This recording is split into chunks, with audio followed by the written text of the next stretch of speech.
And that's the facility I worked in Florida. Nice and slowly, guys, just start to increase the length of your breath. With all the chaos and all the excitement that comes with athletic sports, you know, it's a chance to actually focus in on yourself. And since our body is our work, this is the best chance we can to just get quiet and get rebalanced. Notice areas of the body that might feel tense or tight. Maybe any areas that feel a little banged up from yesterday. Yoga specifically addresses the idea that we create imbalances in our body and brings you back into alignment, brings you back into balance. Deep breathing here with the toes, with the arch of the foot. And then let's take our first twist right here. But if football players are already athletic, why would they do yoga? Their body types are all different, obviously, with the positions they play, but what's driving them to the mat is flexibility, because that's the one physical component that they're really not getting in the other forms of movement that they're involved in. So it's like, how can I open up? Well, yoga helps with flexibility. Our coach knows we should do it, help us get more flexible and get faster and stuff like that. So, yeah, I've been doing it ever since. I think sometimes people at a younger age look at it as maybe not, the manliest thing to do, but it can help train you into a complete athlete. Bring your hands to your hips. Yoga is beneficial for football players the same way that's beneficial for anybody. I mean, yoga makes you better at what you do and who you are, and if you're working on those things, then it doesn't matter what you're doing, you're going to be better at it. Exhale, release. Downward facing dog. Go ahead and take it up and back. They say you have to be crazy to play football in a way. I feel like when it comes to meditation, doing yoga, it's just calming me down so much. You may be wondering, what is a dolphin's favorite pose? My favorite would have to be the Shavasana when we do it again. Let's see. My favorite part of laying down. Oh, Shavasana, you say? Can you spell that? Shavasana.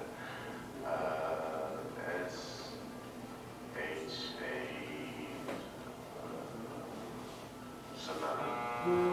That's all I know.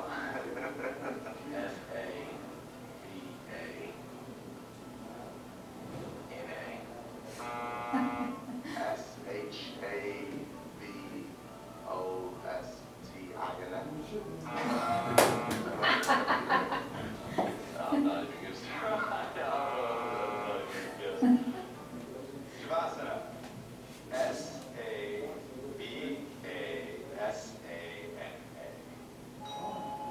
Shavasana. You can hug your knees in one last time and then start to make your way into Shavasana. We'll take a final meditation and finish up the practice. Yoga can be anything that you need it to be. You know, it can be a super intense physical workout. It can be something, relaxing and restorative, but it's actually the deeper benefits of the practice, I think, that keep everybody coming back. And then take your time getting comfortable. It's the mental, emotional, the focus. Notice the difference in how you feel now. You guys, thank you so much for sharing your practice with me and with everyone else today. So I think that was a pretty cool video. I actually, that was the perfect competition where I worked at. I worked with Mike for a little while. And yeah, just amazing showing how, this isn't something you're going to see in the mainstream media. They're not showing how all these people are doing yoga and meditation and everything. But, it's a very integral part of, what they do in preparation for their games and everything. Another really interesting one, I don't know how many people have seen this. I think this one's pretty cool, but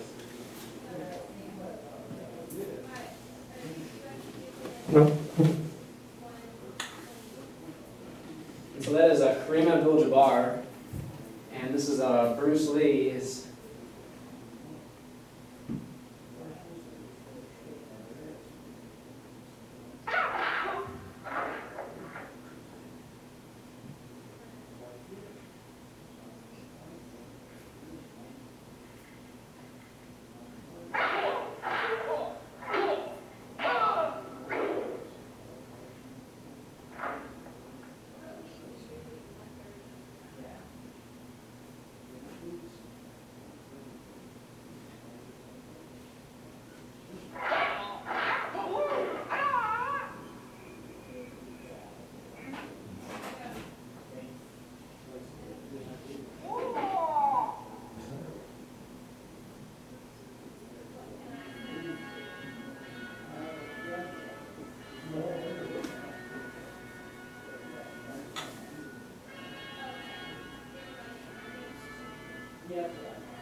And Kareem was actually one of Bruce Lee's students, and then he actually went on from there, and he trained guys like Hakeem Olajuwon and Patrick Ewing, and then they ended up teaching other guys, and so you can kind of see where a lot of this knowledge comes from. I mean, there you can see obviously, Kareem was really flexible and had some just amazing, his ability to move and do martial arts at his size was unseen, and so much of his basketball skills came from his doing yoga, doing martial arts and everything. Another interesting one here, this was actually a article on, this is a Sports Illustrated article on Tom Brady, who was Super Bowl champion, New England Patriots. And I don't think many people know this, but Tom Brady actually owns a Chinese medical clinic, and a lot of their patients go there. And what's funny, here's a couple quotes in the article here, talking about how after he passed Dan Marino on the list, perhaps he celebrated with ice cream, although it would have been made from raw ingredients, mostly vegetables. He favors an avocado base with cacao mixed in to mimic chocolate. So it's almost the exact recipe I'm giving. Tom Brady, one of the top, professional football players, is doing the same thing. And he owns it says the center is run by a 49-year-old California native with a master's degree in traditional Chinese medicine. Teammates describe Alex Guerrero as Brady's Mr. Miyagi. So he has his own personal, Mr. Miyagi guy running a Chinese medical clinic, that he's utilizing to get to where he's at. And then another interesting one is he would stick his elbow, this was before he really got into this, he would stick his elbow into an ice bucket after training session because that's what people did. It's systematic, Brady says. I was part of that system. You're in it for so long, you're fearful of change. You always get in the cold tub, so you continue to. And so when he eventually met Guerrero changed all those notions. He showed Brady how the muscles in his forearm had, through lifting weights, become short and stiff, and how that led to soreness when he threw. Together they worked to make those muscles longer and more flexible. More like rubber bands, says Brady, so I can throw thousands of footballs and not worry. So basically there, it doesn't explicitly say it, but I know what they're doing, and they're just doing different types of yoga to lengthen his tendons and ligaments. It's a very simple thing that all these guys are doing.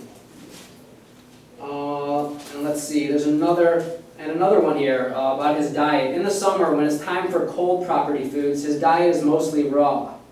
That's why teammates always see him with hummus, raw snack bars packed with nutrients, and what one teammate calls that bird seeds stuff. So again, really funny, this is out in the open, this is actually mainstream media, but how many people who actually read this article actually understand what I just went through and realize what Tom Brady's actually doing? They probably think he's doing what they think most professional football players are doing. And as you'll see here, it's not just him. I'm just going to kind of go through these really quick. If anyone wants to look at these later, there's plenty of information on there. But Ray Lewis on there, has been doing it since, he's been doing yoga for several years now, and this was before he retired and won the Super Bowl again. You got Victor Cruz there, and the Giants actually have Gwen Lawrence, who's a yoga instructor, on their payroll. and he's been doing it, since 2004. Vernon Davis, and these are some of the, top football players. He especially likes the Bikram yoga, which is, the hot yoga in the off season.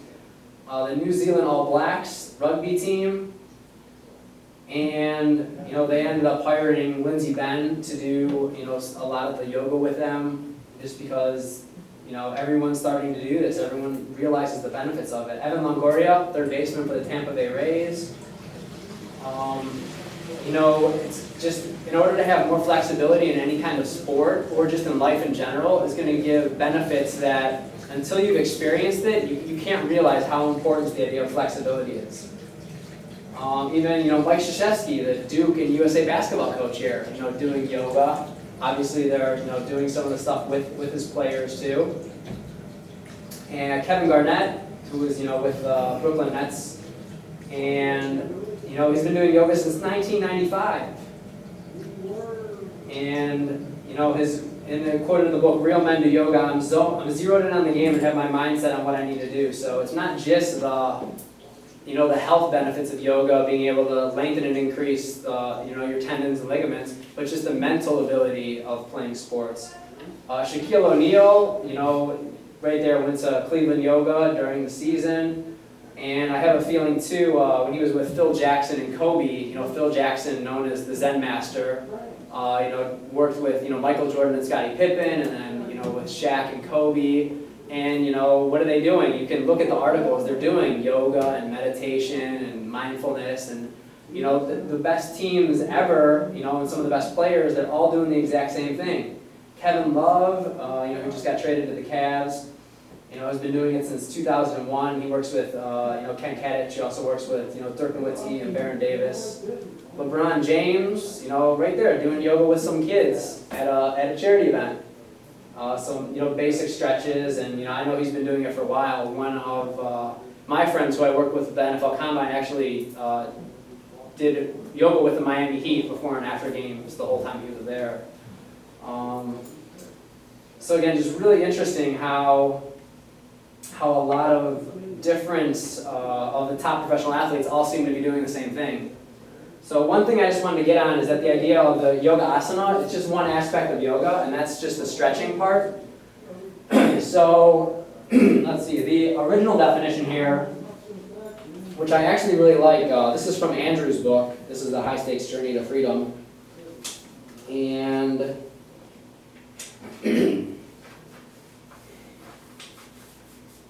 he actually quoted, let's see, or aligning your body, mind, and spirit by lengthening and strengthening ligaments and tendons using ancient yoga asanas. Asana simply means firm posture. A common misconception is that yoga is just an exercise rooted in physical activity. But in the culture where it originated, directly translated from the Sanskrit language, it means union. So yoga means union, and firm posture is asana. Union is the entirety of cultivation oneself, found through the connection of the finite self, which we identify as our human mind, body, and sensory experience, to our infinite self, which we can only truly tangibly know through the vastness of experience. By virtue of the fact that the mind is infinite, there are an infinite number of ways to cultivate and experience union. Interestingly, both ancient Sanskrit and ancient Celtic have the same language roots and etymology. The ancient Celts of the West were so accepting of karma that they allowed you to borrow money and pay it back in your next life. Wisdom seekers of both Western and Eastern cultures have sought union for centuries. In Asia, heaven has been referred to as Yodo, the root meaning of which is also considered to be union. And for anyone out there who's fans of Star Wars, the whole idea of Yoda is actually, supposed to be more like yoga or Yodo, is where he got that from, which obviously makes sense if you listen to his teachings in the movies. And so the idea of that is that the idea of the asana is a firm position. So if you're trying to get your tendons, ligaments, muscles longer, it's holding positions for extensive periods of time. There are some, I kind of go on usually with the dance or the flow yoga, and especially some classes here. I've taken like a core power class and some of the Bikram classes, and some of them hold the positions a little bit too long. I actually like Courtney's class, who's here, so she does a good job of not being, but so many of the real serious classes where it's almost like a dance, and I still think you can enjoy those classes, but if you're looking to get the benefits of asana from the original Sanskrit or Celtic roots, it's holding positions for an extended period of time. So once you get yourself more flexible, then yeah, you can definitely go into those classes and have, you know, a really good time doing that. But if you can't touch your toes and you try to hop into a yoga class and they're all moving around, taking that class isn't going to be able to help you touch your toes. You need to work on that on your own, and then go back into the class and then be able to experience, you know, the more of the dance or the flow yoga. Two of the most important things I think, which people don't spend enough time on, and they're not exactly fun to do, but I think they give by far the most health benefits, are the lengthening of the psoas. And the psoas is on both sides here. It's kind of like where your hip flexors are, and it goes all the way up and attaches to your spine. And it's what's, you know, useful for this, like driving your knee up. And it's extremely important for athletes.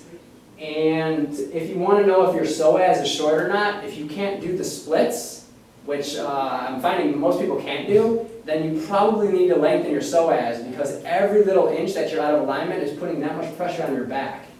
And so everyone out here that has back issues, everyone I meet all the time, oh, my back hurts, and it's because their psoas, a lot of times, again, you have to take every person as an individual, their psoas is short. So if this is short and it's pulling your body like this, right, it's putting all that pressure on your back. That's why when you get older and you see older people walking around like this, I've never in my entire life seen an older person walking around like this. So like, wow, I have my psoas is at a great length, and you know, my back is short. And so people are always trying to fix that pain in their back, but it's not by fixing your back. It's by lengthening your hip flexing your psoas, stretching the quads out. The other one is back bends too, which I think is extremely important, is just, you know, how far you can bend your back. And a great thing is, like, if you try to do the bridge or the wheel and push up in that position, one thing that does too is that it really helps with cardio. I see people all the time in the gyms trying to do their you know, crazy workouts and their CrossFit and everything. They're like, oh, I'm doing cardio, I'm going to be on the treadmill for an hour. And I'm just sitting there like, every time I'm just shaking my head like, I'm still waiting for someone to explain to me how getting on the treadmill for an hour actually increases the size of your heart. Because it actually doesn't. The only way to do it is to do back bends, and that increases the chest cavity so your heart has room to grow. Otherwise, it's just compressing it. All the stuff that people like to call cardio is more adrenaline fatigue, and it's more pain tolerance. So what a lot of times people go to the gym and do, and they think they're burning all these calories and doing all this stuff by, you know, lifting weights and doing CrossFit and all this, is they're just causing themselves adrenal fatigue. They're burning themselves out, and they may see an initial weight loss because, you know, they're just cutting their diet out and they're, you know, trying to doing all this crazy stuff, burning energy. But at the end of the day, when they quit doing that, I see it all the time. It's like, oh, I stopped doing this and I gained 20 pounds and I did this and I gained all that weight back. Whereas if you focus more on the yoga first and the nutrition, so many trainers that I know of try to say that and you know, I work with many top athletes and people, and I have to be honest with people and say it's going to be your nutrition. You know, I can spend, you know, 3 sessions a week with you and do an awesome job training you for an hour, but if your diet's terrible, you're not going to make any changes. You know, my percentages keep going up. I was like, oh, it's 50-50, you know, nutrition and 50-50 training. And then I'm like, oh, it's probably more like 75% nutrition. And honestly, it's probably in the range of like 90%. You know, if you're doing some kind of physical activity, if you're at least walking or going to the gym and lifting weights and doing that, and you fix your nutrition, you're going to find some huge, huge benefits. So, you know, on the other hand, if all you do is go to the gym and you're trying to like do that and your nutrition is still terrible, you may see some of those quick results, but over time, you're just going to be back to the exact same place you were. So those are some other things I would definitely focus on. Pranayama breathing is another aspect of yoga, which I can get into at another time, but it's just really focusing on your breath work. Some very different ones you can do is like there's one to balance your right and left hemispheres, and that's breathing in through like one side of your nose, holding it and exhaling through the other side of your nose. And I think that's a really great one for beginners. You know, just breathe in for 4 seconds, hold for 4 seconds, breathe out, and hold for 4 seconds. Then you can do both sides. You know, breathe in through the right, do a couple minutes of that, breathe in through the left. on reverse. And that's, there's, again, an infinite amount of pranayama breathing, and that's definitely something I would focus on, especially at home. It's really relaxing and calm if you do it either first thing in the morning or right before you go to bed. And last but not least, the idea of Qigong or Tai Chi, and that's just, it's almost like the dance yoga classes, except it's more flowing and it's more in line with nature. It's just like, simple movements like this. And there's an infinite amount of, Tai Chi postures, or which is the movement of energy. Qigong is, more gathering energy. And it's just another part of yoga. So once you're more flexible, you'll notice what's really interesting if you try to do Tai Chi or Qigong and there's certain ways you can't move. Those are the yoga postures you need to work on. If you can't move in a certain place and you find that you're getting stuck there, then you need to go back and do your yoga asanas to open that up. So then you can, do the Tai Chi or the Qigong properly. And then just the idea of Kung Fu, which actually just means hard work. So, we're all kind of doing our own Kung Fu every day, which I always find very interesting. If you say, oh, you're a Kung Fu master or something like that, it's like, oh, you must be doing a lot of hard work every day, right? But that's just another aspect of yoga. The idea of just martial arts in itself is just external yoga. So again, if you combine the yoga asanas and you're really flexible and you combine the Tai Chi and the Qigong, the outlet for that, the external aspect of that is the idea of martial arts. And so one thing I like to suggest too that's really simple that people can do is the idea of thigh squeezing, and Dave and Elisa get into some great stuff in their book. And it's more of the yang aspect of yoga. The yin aspect is more of the yoga asana, or just holding the firm posture. The yang aspect, thigh squeezing, is kind of like weight training. And I guess as I break this down, it'll make more sense. But essentially, all it is like sitting here and like, okay, I'm just going to squeeze my forearm, and I'm going to squeeze my bicep, and I'm going to squeeze my tricep for like 10 seconds. And it's really interesting. It's probably one of the smartest things that bodybuilders really do, because they're trying to get that really the striation of the muscles. But what it really does is it allows the body to connect and function properly and helps protect you from injury. Because you'd be surprised at the amount of people that I am, even high-level athletes, that I'm just like, sit here and like, here, squeeze your glute, and they can't even squeeze their glute. Or like, just squeeze your hamstring. And they can't isolate that hamstring. They're so used to just going through certain athletic movements, they can't cut everything out. And so if you break everything down and focus on squeezing one thing at a time, eventually your body will function and be able to work very well together. That's why I had down there, glute squeezing is especially important, because most of the time as people's psoas get short and if you're pulled like this, your glutes stop firing. And when your glutes stop firing, that's when your hamstrings and your lower back end up having some serious issues. And so one of the most simple things you can do is just go home, lie down when you're watching TV or whatever like that. Like if you bring your knee up like this and just focus on right here, and you can even just touch yourself right there on your butt. You'll be able to feel yourself when it squeezes. Hold for like 5 or 10 seconds, and just do several different sets there, and it'll blow you away how much better you feel. There's times where, especially in the past when I got started with this, and I'd feel my back a little bit and everything again, but just doing some of that glute squeezing and activating it again, it just almost instantly goes away, and it's like your body just starts functioning properly again. And that's essentially all, my idea of weight training is essentially all it is thigh squeezing and Tai Chi. Because if you break down weight training to its most basic form, right? If I'm doing a bicep curl here, and I'm holding the bar, all I'm doing is there's a bar here, so I'm squeezing here, and I'm squeezing, every little way up, I'm just squeezing, essentially against resistance. And so you can actually do that yourself without the weight, if you have issues with that. Or, again, it's just the thigh squeezing plus the Tai Chi, so you're just squeezing a resisted weight while moving. And that's what essentially is creating all the different strength. It's just a combination of different types of yoga movements. That's all weight training came out of. It's like how to, accelerate the ability to cultivate strength. And so, let's see, some other interesting stuff. I just think this is really awesome that the human body is unlimited potential. So this was a study done at SMU. I've actually been up there in this laboratory where they did this, and we met with some of the people because we're looking to do some stuff with them. But they had a report about a new study that was published by Science Daily, and it was titled Human Running Speeds of 35 to 45 miles per hour may be biologically possible. And they actually did studies showing that when your muscles fire, when you're going down and doing a vertical jump, it actually recruits enough muscle fibers that you could run at 35 to 40 miles per hour, which is so much faster now than even the top, Olympic sprinters, Usain Bolt, and all those guys are doing.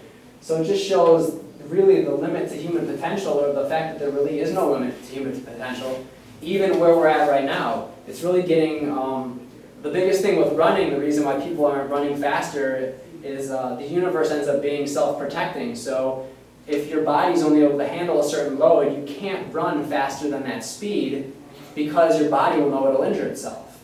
And so you just have to train your mind to be able to go fast enough if your body is healthy enough to handle it. And eventually, sure, the speeds of 35 to 40 miles per hour absolutely may be possible.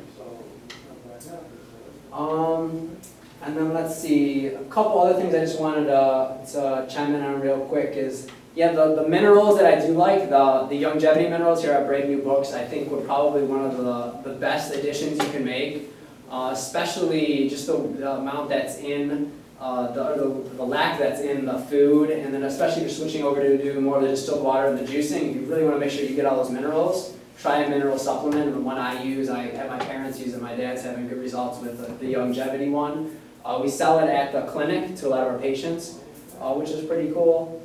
And some other ideas that you might want to look into, it's really funny, I was listening a couple days ago, they had Dr. Group, he's on the Alex Jones show a lot, and they got into this big thing on the liver gallbladder cleanse. And I thought it was really funny because I've done several of these myself, and one of the main ones, I think, Nick's, let me see, I think Nick's has a great passage in his book about it. And it's definitely one thing I would recommend to do if you haven't done one before. The effects you'll get so fast are just absolutely amazing. And this is just about, during this time, I also did a few liver and gallbladder cleanses as Atlas and Elisa had suggested. The protocol of cleansing called for several days of preparation of the body in order to purge or excrete actual stones that exist inside the liver and gallbladder. The cleanse does many different things to the body, including freeing up a blocked liver and gallbladder in order that they may function better in the filtering of one's blood. The comparison that was made to me by Atlas was that it is like the flow of water. For example, the slower a river flows, or the more stagnant it is, the more filthy and unclean it becomes as it begins to be more susceptible to the growth of bacteria and other life forms. One cannot drink from stagnant water. One can drink from free-flowing streams and rivers. The same is true of the human body. The faster and smoother the blood flows in the body without blockage or interruption, the cleaner and healthier the body is. And so, one of the things you'll do with a liver gallbladder cleanse is you'll want to do a lot of raw foods and juicing beforehand, and then you end up, the day of, you end up taking a mixture of olive oil and then either like a citrus drink like grapefruit or lemon, and then you take that drink, which doesn't taste very good, and then you go to bed, lie on your right side, and it actually purges, it forces all that extra fat, it forces the liver and the gallbladder to purge all those stones out, and then you end up getting rid of them the next day. And one thing that's interesting that they didn't talk about on the show so much, they kind of mentioned that it used to be, but I would highly suggest everyone get a colonic the day after, because some of them, they can't get stuck if they're not all the way coming out, so it'll make sure that you actually get all the stones out.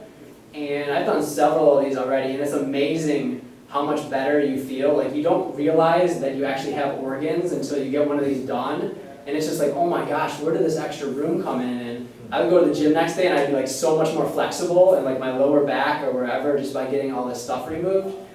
And it really is mind-blowing. And what I was told, essentially what it is anytime you have any type of an animal product that passes through there, it actually stores the stone in your liver and gallbladder. And that's why over time, people end up getting them full, with gallbladder being one of the highest surgeries going around in the US now. And that's why a lot of times once you do these and you get rid of these stones, you end up feeling so much better. And the other reason too why you want to go more vegan and vegetarian foods is because it's not going to create all these stones, and it's not going to cause your liver and gallbladder to accumulate all these toxins and everything in there.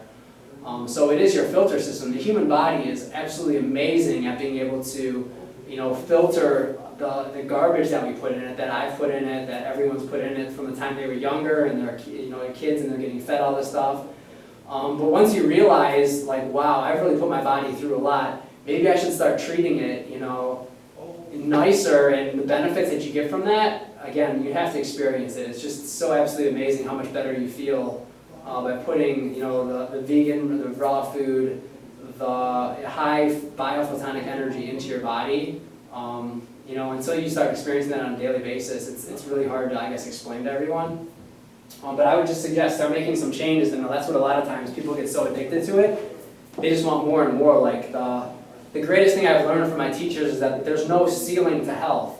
It's not like you reach a certain level of health, and it's like, oh, well, I'm here, there's no reason to do anything else. That's why you always see, you know, the Shaolin monks, and you see all these, you know, people in these ancient cultures always attaining higher and reaching for higher levels, because there really is truly no limit. Health is not merely the absence of sickness. Just because you're not in a hospital now, just because you don't have cancer now, you know, just because you actually have your arms and your legs working doesn't necessarily mean, you know, you're the epitome of health. There's always a higher level to reach for. And I think once you start experiencing those higher levels, I think so many people have been, they've just accepted, or they've been forced to accept the level that they're at. Once you start realizing what is possible, I think you'll really be able to experience some amazing things in your life. So, I think that is it. Yeah, what I was going to do, let's see, I was going to give if anyone is interested, if you want to leave me your information, I'm going to do a 30-minute consultation for everyone who's here. If everyone's interested, I could either meet you possibly here or do something on the phone. I really like just like this place and the way it works, and trying to help people get to their next level. And then if anyone is interested in training sessions, today I was going to do a special here for the Brave New Book, so those are my normal prices, and then the difference for the different sessions. And that could be like either a nutrition session going through for, you know, a good half-hour, hour, or an actual training session at a gym. There's several places that I work with here until our place gets built. And so yeah, if you have any questions, I'd be happy to take any now, or... I have one question about water. Yes, go ahead. Distilled water versus reverse osmosis. Okay. I don't really know what the difference is. Well, reverse osmosis is, again, it's getting some of the stuff out, whereas distilled water is getting all of it out. So distilled water strips everything out. The only thing you're left with is that, you know, pure water, and you can add whatever else you want in. Minerals. Yes. So there still may be the minerals, the calcium carbonates, all the different heavier ones, the inorganic ones, which can build up. Those may still be in there. I don't know. We actually tested several different types of bottled water and reverse osmosis, and we put them in the distiller, and stuff was still coming out. So there's still stuff that was in all these bottled waters and everything in the stores that you buy. Again, we didn't necessarily get everything tested to find out exactly what it was, but it was something that wasn't distilled water. It was something that was added to it. And so I just think the safest and easiest and the cheapest thing to do, spend $130, $140 on your distiller, and then add to it whatever you want. You want to add, you know, fruits, you want to throw in some minerals, you want to throw in whatever, throw it in afterwards. But at least you know your base is good. Yes? What about drinking only boiled water instead? Well, distilled water is boiled water. The definition of what distilled water is, what they do is they take the water up to the boiling point, and then it gets steam condensed, and then they do it a second time. So it's basically like boiling the water to a steam, and then allowing it to recondense again, and just doing that same thing twice.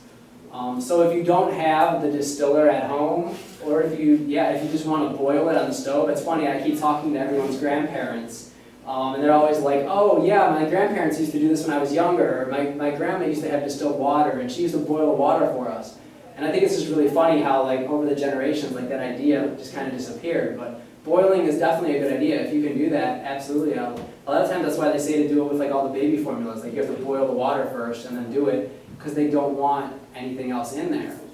And it's kind of like why, you know, if you're giving your iron, if you're giving your car radiator, or my mom used that on her plants. I started telling her I started doing distilled water, and she was like, oh yeah, I have this one plant that I give distilled water to, and it grows better than all the other ones, and it, like, is just amazing. And I'm kind of like, why don't we give ourselves that? Like, sometimes we treat our plants and our pets and everything better than we treat ourselves.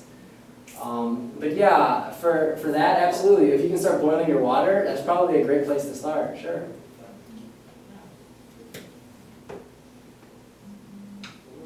Great, anyone else? Cool, well thank you everyone for coming, I appreciate it. I'll be around here for a few minutes if anyone has any questions or discussion afterwards, but yeah, thank you all for coming. I hope you were able to take a little bit here, and again, it's making those small changes. On my website, the quote I have is from Lao Tzu, it's the journey of 1,000 miles begins with a single step. So, you know, everyone right now is in a different place in their life, in a different place of where they want to be health-wise, and it's just taking that first simple step. Whether it's just starting to juice, you know, eating something that's a little closer to nature, you know, tonight for dinner or for breakfast than you were going to, or, you know, just completely making a whole lifestyle change, just take that first step, and who knows where it may lead you. So, thank you all. Sorry, what is your website? It's just RyanMuetzel.com. How do you spell that? Here, I'll take you back to the first one. It's RyanMuetzel.com. Thanks. And then, yeah, I have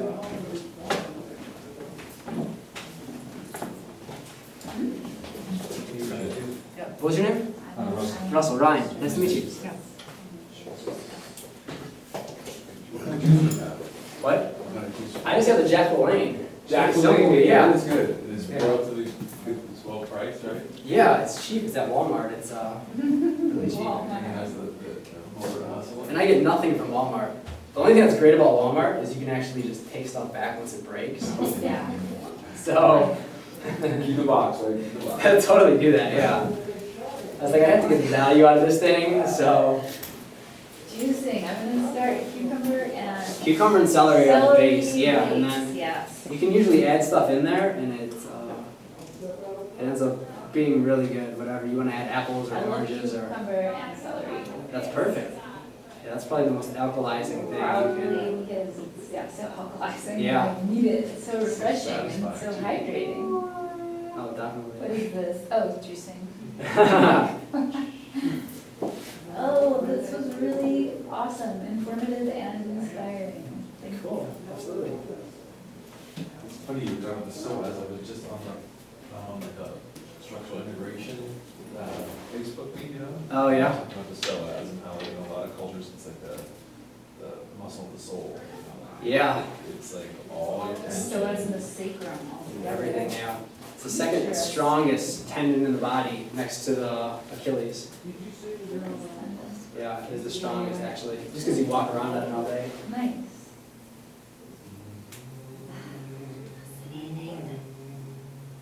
I've been here in like 9 years. Really?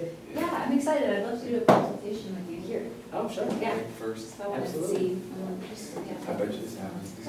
Oh, yes, absolutely, have a great one. Do yoga. Yeah, we should. Okay. Gosh, I need to do a PowerPoint presentation. Yeah. That is what they do. They do it. Oh. Thanks, bro. Yeah. Appreciate it. What are y'all up to now? Anything exciting? No, I don't know what we're gonna do. I hate you films on, all right. I don't know. Nothing Yeah. too much. I want, Thank you. Yes. Oh, you Absolutely. ahead. Yes. I'm really inspired. I'm gonna get some of these books too. Yeah. Yeah. How much are you selling the books for? I think they're 12 for the little ones. Okay. Your book is how much? 12. 12? Yeah. Okay. And they have these here, so you can just take them. Okay. Yeah. All these products. We actually have like 40 or 50 products. Uh-huh. We're sold out of a lot of them, and so like we're like, okay, we need to make more now. So people. Right, right. And I think my husband, I think he does some of that. I've seen that package before. Okay. He was actually the one who told me about it. He's actually had to work, so he's Oh, like, cool, "You wanna cool. go?" And I'm like, okay. Yeah, yeah. So, yeah, I wanna get your book, and I was actually interested in, I think, in this one as well. Oh, that one is great. It's kind of sad, but it's I mean, just sad what she had to go through. But I think it's Right. really, I think it's really inspiring, to be honest. Right. Yeah. And the other one is really good as Ashley's book had. Oh, I yeah. think they have one more copy. Her book is really amazing. That like blew me away. This one. be the only one. Yeah, this one's really good. I think they have a copy over there. Okay. That I'll would look be for another that one. one there. Yeah. Well, thank you very much. Absolutely. I appreciate And it. yeah, if you ever have questions, feel free to call me or, Okay. yeah. Well, I got a card from my husband as well, so. Awesome. Great, Great thank you meeting very much, I appreciate it. You Yeah. too.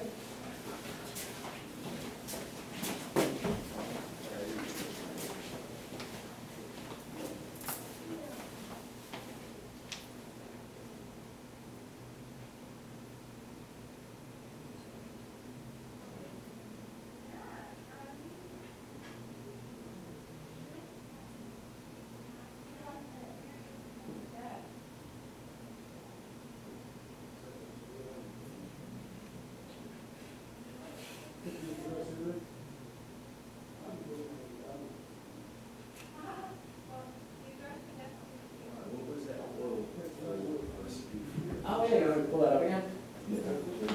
Yep. It's really simple. It's just coconut oil and Dude, I've seen baking so soda. much. I've seen so much cool stuff about coconut oil. Mhm. It's just. So it's really, it's antiviral, antibacterial, You had a couple of recipes on there, didn't you? Yeah. That was the main one I noticed. the raw chocolate bars, there's this one. Yeah, yeah, basic directions of coconut oil.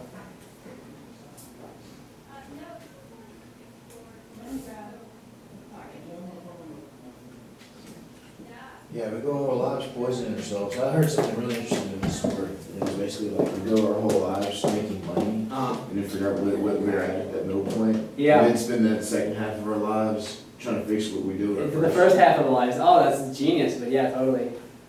That's the fitness show we're doing too. Yes, I know, I remember you brought this in Uh-huh. a That'll while be fun. ago. So I'm taking this. Yeah. Cool. I want to be, I feel like I should be part of this. Yeah, yeah. Awesome universe, but I have to really step No, up. for sure. Step I up think I I put have your, to step up my game. I mean, Yeah. I need to be. I think I put your training. website, I think I put a link to your website on my website, actually. You told me that you Yeah. did, Yep. and I think I've been to it and I saw it. The wide Yeah, world of the web. So how many hours a day do you know, are you training? In active training? Oh, inactive training, Yeah. probably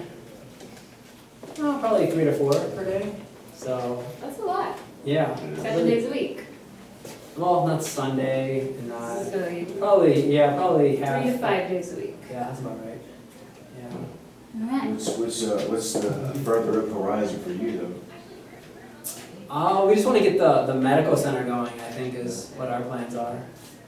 So once we have the events, so we're gonna have this event, the yoga teacher training, more the books and the products. You are? Yeah, it's You just- do anything else here? Oh yeah, I'd like to, I'll ask them, so, yeah, I think it's gonna slowly keep picking up more as I'm people. 100%. I just could you imagine just waking up today, just boom, and you're here? Like Yeah. Okay, so let me explain that a little bit further. I just got to Austin maybe 2 months ago. Oh, and cool. I'm just like,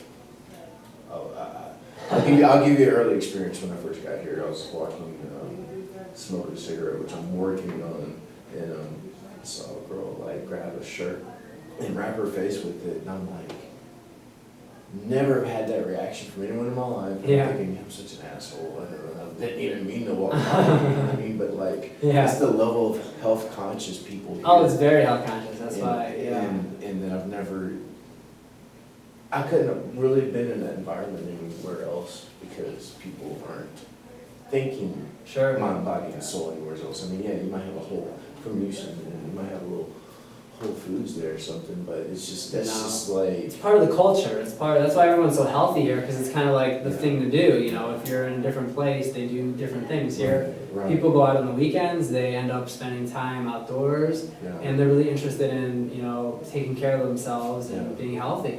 It's just, it's shocking in a way. Yeah. You know what I mean? Like, Where were you at before this? Houston and Galveston area. Okay, yeah, Texas City, not- a refinery town, you know what I mean? Yeah, the Just like- opposite. They're like, oh, Opposite, just yes. keep making that oil, Yeah, keep on yeah, getting yeah. that, pumping that stuff out, and It's just, no. I wouldn't say I'm embarrassed or ashamed, but I got a lot of catching up to do. You know Yeah. what I mean, and like, it's just, I don't know if like people when their first light bulb comes on, they're like, wow, You know, because I've already been on like maybe for like 5 years now, something that's helped me in a lot of ways. And, you know, we want to give these gifts that's helped us through things. Mhm. And that's basically like, it was called a disease concept, and it was through an AA rehab I found this in. Mhm. And it was like spiritual malady, mental obsession, and physical allergy like bee sting, you know what I mean? But like Yeah. you're allergic to certain things, regardless, you know what I mean? Anything can be a poison. But I reworded that and rethought it through, and it's just like there's a nonstop balance beam thing where for equalization, where you want to keep everything equal, and that's Yeah. like prayer, meditation, exercise, and learning. You know what I mean? 'Cause you Yeah, well, that's like the idea of the yin yang, is the balance of the yin Yeah. and the yang. And in the yin, there's some yang, and the yang, there's some yin. Huh. And all the major philosophers have it. You know, Aristotle's the mean between extremes, and I mean, you find it in all the great. You don't want writings. like one high, one low, and you know what I mean? Like you continuously work on all three. And Well, as that's, soon as anything gets out of balance, is when it kind of throws. and I see these three things having me a balance, you know, those three things in particular, because at one time they've tried to have me on so many different types of mental medications, and I'm just like, that's my medicine right there, man. And Yeah. and like, I'm telling you, for me, because I can kind of see you being passionate about the same thing, something that helps you, Yep. and you see people that you can't make people listen, you can't make people want help. No, yeah. And it's, you know, why would you want to anyways? But, you know, No. it's Well, it's I've started to see how a personal lifestyle could overcome what they want to prescribe to you medicine. oh, And absolutely. I'm just like, and now I'm, you know, we're all taking baby steps somewhere, but like, this is a Yeah. big one for me, you know what I mean? And I was You gotta looking start for- somewhere. Yeah. All good. Thank you, Leland. How long did you guys go?